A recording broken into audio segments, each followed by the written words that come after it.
எரேமியா தீர்க்கதரிசன புஸ்தகம் 29வது அதிகாரம் 10வது வசனம். ஆண்டவர் சொல்லுகிறார், உங்கள் மேல் என் நல் வார்த்தையை நான் நிறைவேற்றுவேன். என் மகனே, என் மகளே, உன்மேல உன்னை குறித்து நான் சொல்லி இருக்கிற நல் வார்த்தைகளை நிறைவேற்றுவேன் என்று ஆண்டவர் சொல்லுகிறார். ஆண்டவர் எல்லாருக்குமே வாக்கு தத்தங்களை தருகிறார். இல்லை, நம்ம கூட ஒரு புது வருஷம் பிறந்தவன ஒரு வாக்கு தத்தம், ஒரு புதிய மாதத்துக்குள்ள வரும்போது ஒரு வாக்கு தத்தம். ஆண்டவர் நமக்கு பல சந்தர்ப்பங்களில் நல் வார்த்தைகளை வாக்கு தத்தமாய் தருகிறார். நான் உன்னை ஆசீர்வதிப்பேன், உன்னை பெருக பண்ணுவேன், உன் குறைவை நிறைவாக்குவேன், உனக்கு சமாதானம் பூரணமாய் இருக்கும். இப்படி பல வாக்குகளை நல் வார்த்தைகளை வாக்கு தத்தமாய் தருகிறார். சில சமயத்தில் ஆண்டவர் சொன்னார், ஒன்றும் நடக்கலையே, கர்த்தர் வாக்கு கொடுத்தார், ஒன்று செய்யலையே, அப்படி தோன்றும். உங்கள் வாழ்க்கையில் அப்படி தோன்றி இருக்கிறா? ஆமாம், ஆண்டவர் சொல்லிக்கிட்டே இருக்கிறார், ஒன்றும் நடந்த மாதிரி தெரியலையே அப்படின்னு நினைக்கிறீங்களா?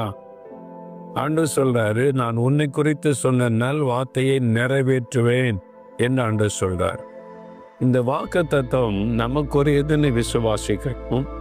அந்த வாக்கு தத்துவம், இந்த நல் வார்த்தை நிறைவேறுவதற்குன்னு ஒரு காலத்தை தேவன் வைத்திருக்கிறார். ஆண்டவர் உங்களை பலப்படுத்துகிறார். சொன்னு போயிட்டீங்களா? கர்த்தர் சொன்ன வார்த்தை நிறைவேறலையே. என்னுடைய குடும்பத்தை குறித்து ஆண்டவர் சொன்னார், பிள்ளைகளை குறித்து சொன்னார், பிஸ்னஸை குறித்து சொன்னார், என் எதிர்காலத்தை குறித்து பேசினார், ஒன்று நடக்கலேன்னு சொன்னு போயிட்டீங்களா?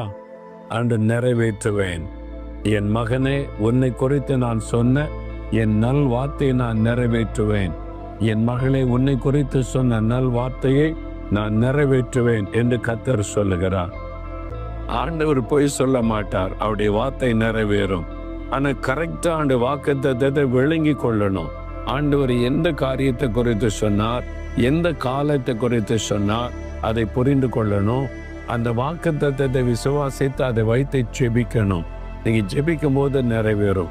இன்னைக்கு ஆண்டவர் வாக்கு சொல்லிட்டார்ல, ஏற்கனவே வாக்கு கொடுத்தார்ல, அதை நினைவு கூர்ந்து ஜெபிங்க. ஆண்டவரே, என்னை குறித்து நீங்க சொன்ன நல் வார்த்தைகளை நிறைவேற்றுவீங்க, நான் விசுவாசிக்கிறேன்.